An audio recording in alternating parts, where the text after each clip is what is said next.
This is the moment when you realize that anything and everything could happen in the Fast and Furious franchise. When cars go all Tarzan, the impossible becomes mundane. And so it's not too surprising that Han Lue is back from the dead. Justice for Han! But how is he alive? One doesn't just walk off a car explosion. Well, while the Fast Saga can play loose with simple things like logic, gravity, and death, CBR is about to drop a wild theory on ya. I'm gonna try and explain to you how Dom and his family are actually all superhumans. So strap in and get ready to activate your NOS, cause we're about to go on one crazy ride.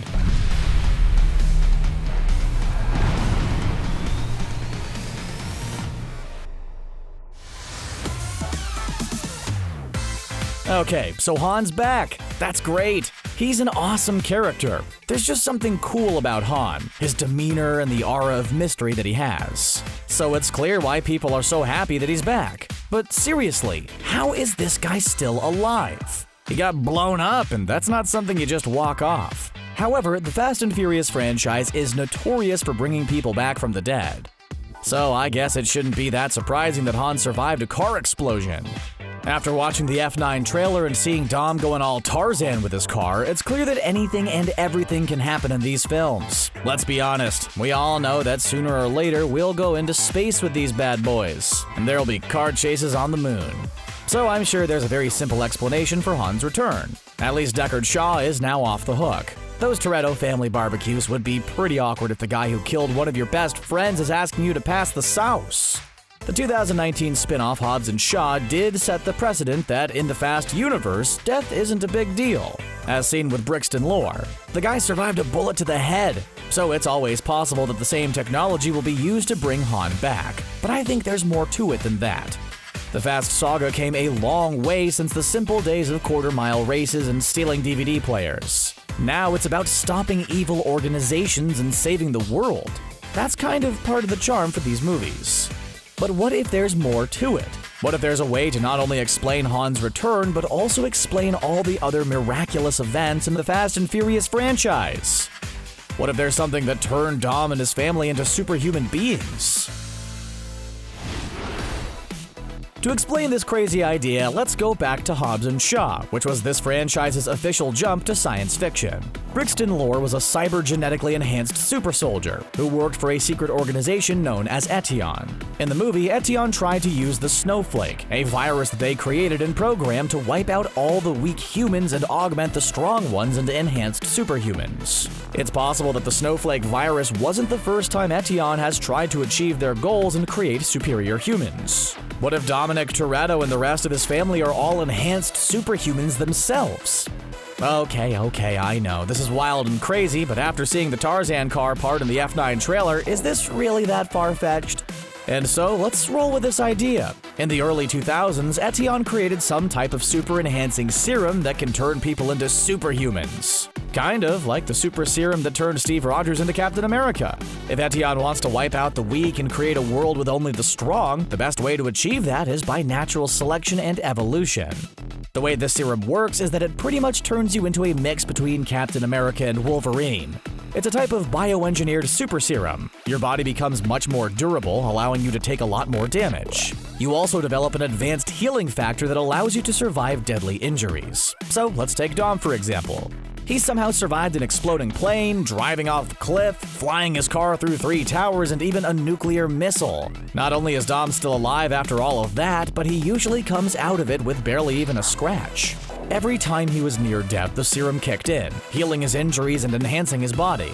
Since Dom faced death so many times, the super serum kept evolving him, turning him into exactly what Etion wanted: the perfect genetically engineered superhuman. That's not to mention how this car mechanic by day and street racer by night became the world's best hero. Sure, you can just say that it's what the Fast movies are all about. Forget about rules and logic. These films don't care about such silly things. It's about fast cars and cool action scenes. But what if there's more to it? Think about it. Dom isn't the only member of his family that faced certain death on numerous occasions and somehow survived.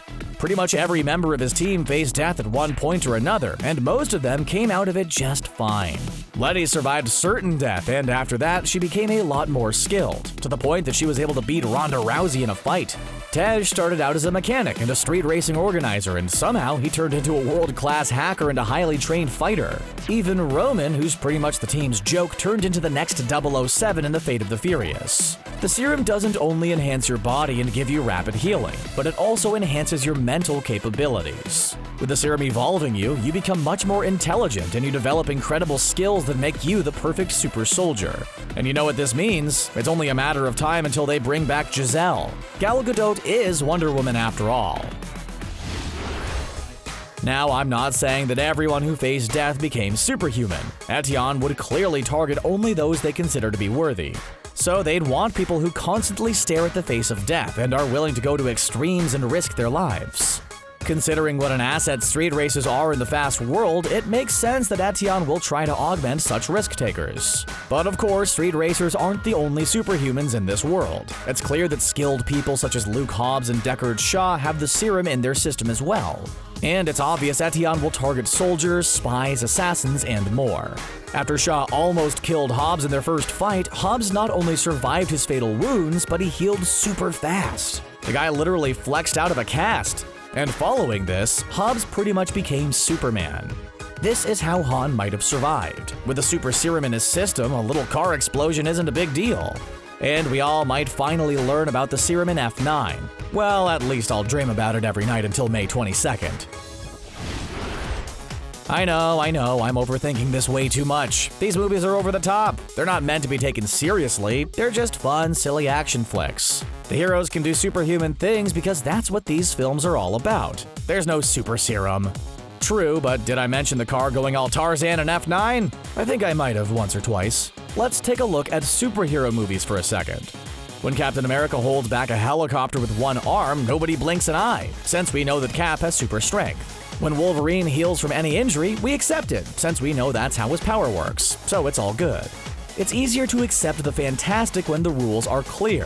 Superheroes can do super stuff because they're superheroes. You're not distracted by the silliness of it all, which is one of the things that can at times hurt the fast movies. When you see something like this happening, it's a bit hard to just accept it and enjoy the ride. But if we know that these characters are in fact superhumans, it removes all of that. These movies are a long way from being about simple street races. In fact, even the street races are now over the top. With science fiction playing such a big role in Hobbs and Shaw, why not embrace it and go all in with it? It certainly made the film more enjoyable, and the superhuman angle will likely only benefit these movies going forward.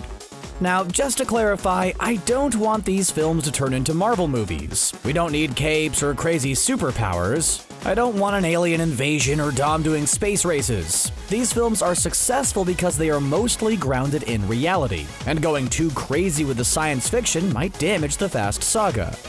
And who knows, maybe this super serum is a gas that's released into the air every time street racers use NOS. Okay, I admit that sounds way too silly, but NOS made cars go pretty much into hyperdrive in the early movies, so you never know. NOS makes your car go turbo fast and turns you into a superhuman. Put that in an infomercial. We know that before Brixton Lore became the Winter Soldier, he was killed by Deckard Shaw. In fact, he was shot in the head. Etienne saved Brixton and turned him into the Black Superman. It's likely that Brixton already had the serum in his system, which allowed him to survive the annoyance of having a bullet in his head. What an inconvenience. However, it's very possible that Brixton is Etienne's next step in their plan to create superhuman soldiers. In the Fate of the Furious, it was revealed that the cyber-terrorist Cypher was behind the events of both Fast and Furious 6 and 7. And who knows, she might be connected to Etienne as well. Etienne did hint that they have a history with Hobbs, likely referring to the events of the last 3 Fast movies. Whether or not there's a connection, Etienne must have seen what Dom and his family did, which made them realize that they need to counter their own creation. Beyond that, the elusive Mr. Nobody might have started using Dom and his team to save the world because he knew about Etienne's super serum. The guy clearly knows more than he lets on, and the best way to beat Etienne is with their own creations. Fight fire with fire and all that. This is why Etienne might have turned to cybernetic and mechanical implants. They needed to accelerate their process and create a new breed of super soldiers that could stand against the older ones.